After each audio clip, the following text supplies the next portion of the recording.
dia. Terpisah. Berarti bisa kan? Nggak bisa.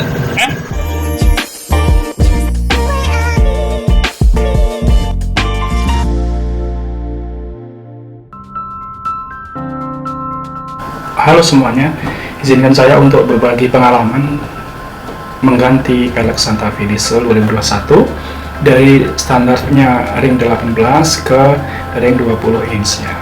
Jadi secara umum, saya sebenarnya suka dengan mobil ini ya, secara keseluruhan, baik eksterior maupun interior, bagus, menarik.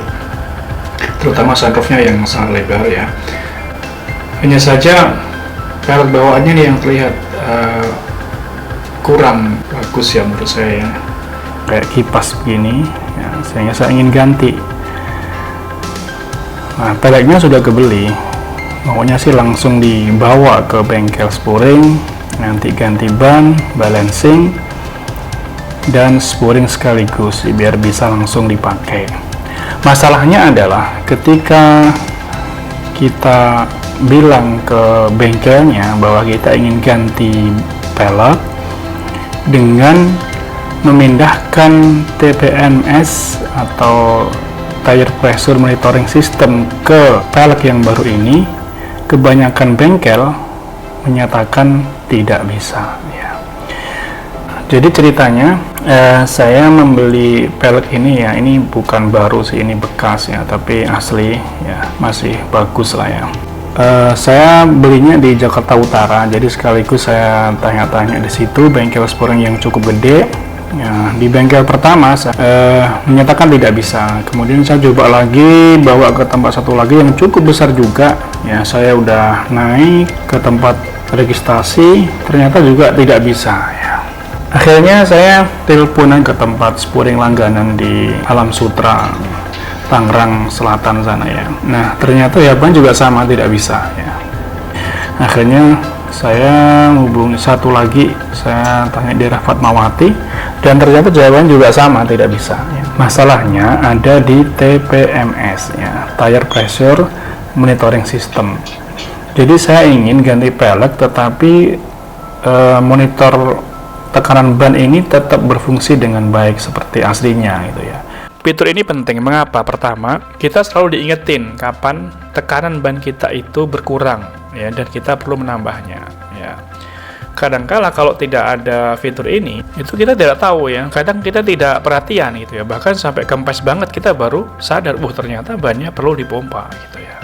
Yang kedua, misalnya kita ganti pelek kemudian TPMS-nya tidak kita pasang, maka di instrumen cluster ini akan selalu ada warning ya. Jadi ada warning bahwa tire pressure-nya bermasalah, padahal sebenarnya tidak, kan mengganggu juga gitu secara pemandangan ini. Jadi tidak indah gitu ya. Jadi intinya ini harus terpasang kembali dan berfungsi normal.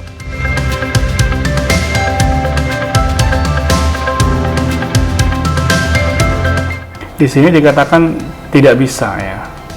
Tapi yang dimaksud tidak bisa adalah pentilnya ini yang tidak bisa ya. Sedangkan ini TPMS-nya ini ya, yang bawaannya dari Hyundai ini bisa ya. Jadi yang kita butuhkan adalah membeli pentil atau tire valve yang ada murnya seperti ini ya. Jadi coba kita perhatiin dulu. Jadi ini ya, kita lihat ini dia ada murnya yang bisa dibuka ya.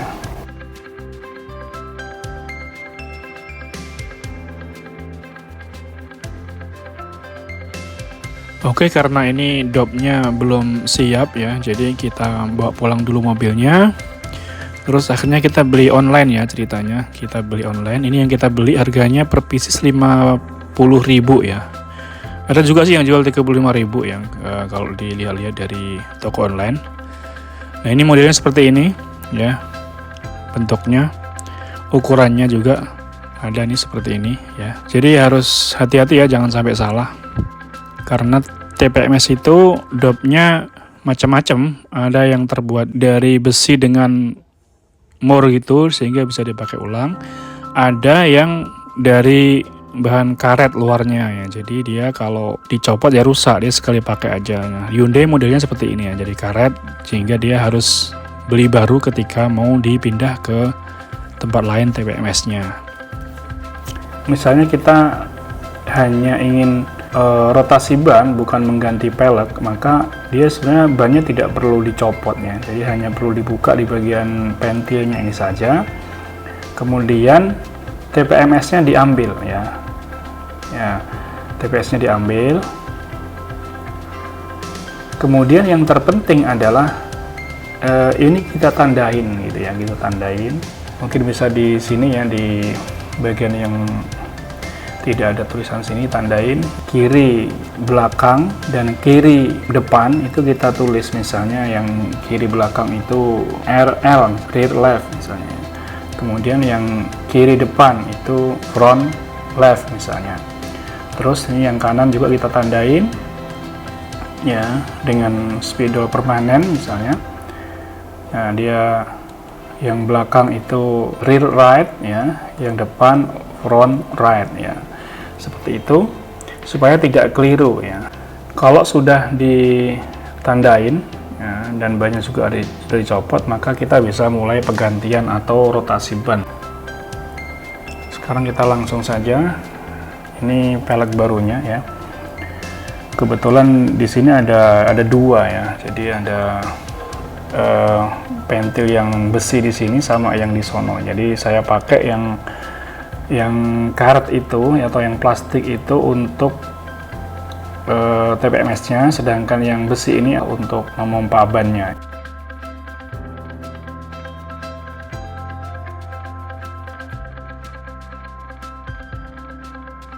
Nah, ini kita pasang ya, yang baru kita beli dengan alat khusus seperti ini ya.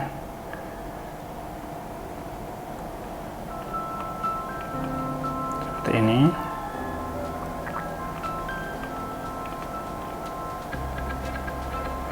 nah, kalau sudah oke, lalu kita pasang TPMS-nya. Itu jangan sampai keliru tadi ya, yang sudah kita tulisin tadi. Kalau misalnya pelek ini adalah untuk belakang kanan, maka kita ambil TPMS yang sudah kita tulisin belakang kanan gitu. Kalau pelek ini untuk depan kanan, maka kita pasang yang depan kanan. Intinya begitu ya. Setelah kita pasang ya, coba kita lihat, nah seperti ini. Nah, setelah itu kita pasang bannya ya, seperti biasa kita pasang ban. Kemudian setelah itu ya, kita lihat dulu pasang bannya seperti ini ya. Ini udah pekerjaan biasa saya pikir ya, masang ban, tidak ada masalah sampai di sini. Setelah itu di balancing dulu ya, sebelum dipasang, balancing dulu, baru kita pasang ke mobilnya ya. Kita pasang ke mobilnya, demikian seterusnya sampai empat-empatnya terpasang dengan baik dan tidak salah menempatkan TPMS-nya ya. Jadi sekali lagi jangan sampai salah atau tertukar tempatnya. Nah, hasilnya ini ya, hasilnya ya. Jadi ini setelah terpasang semuanya, ini setelah terpasang semuanya, dan ini terlihat yang satu kempes ini ya, yang satu kempes. Ini membuktikan bahwa sistem monitoring tekanan bannya udah bekerja dengan baik nih di pelek yang baru ya. Jadi ini tinggal mompa saja, disamain. Saya biasanya 34 sampai 35 ya untuk bannya ini. Jadi mudah ya. Dan ini ya beberapa foto eksterior setelah semuanya terpasang dengan rapi. Jadi sebagai kesimpulan, bagi teman-teman yang punya mobil dengan fitur TPMS ya, baik itu Hyundai yang lain seperti Creta, Stargazer, Palisade maupun lainnya yang ada fitur itu, ataupun juga merek yang lain yang pakai TPMS juga, saya pikir tidak perlu khawatir ya. Kalau misalnya ada yang nolak ataupun menyatakan tidak bisa, tinggal kita kasih sedikit pengetahuan saja tentang bagaimana prosesnya. Kita adalah menyiapkan tadi itu ya, dop sendiri dari rumah, kita udah bawa, jadi nanti menjelaskannya juga lebih mudah. Demikian, mudah-mudahan bermanfaat. Kita sampai jumpa lagi di episode yang berikutnya, insya Allah.